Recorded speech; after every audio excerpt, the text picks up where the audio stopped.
Writing is a very central part of my life. It's how I understand things. A lot of my writing is infused by memory.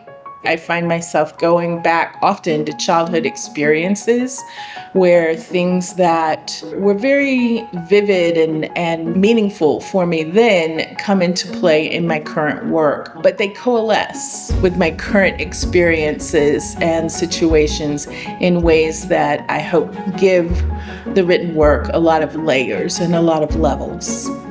I'm really excited about this summer workshop.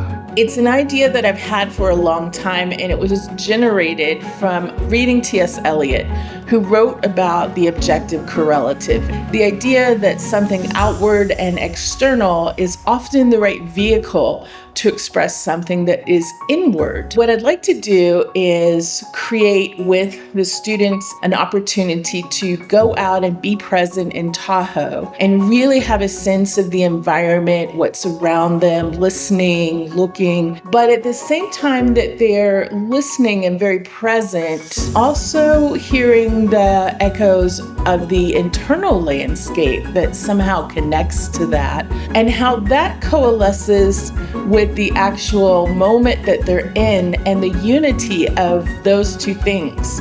How we bring memory to every current experience. You need to find things in the exterior world that bring together those things and have that commonality so that readers then experience those same levels of emotion and experience. It's just a way of layering work so that it's rich and also relatable. I mean, at some point, you want to have readers go, oh, yeah, that.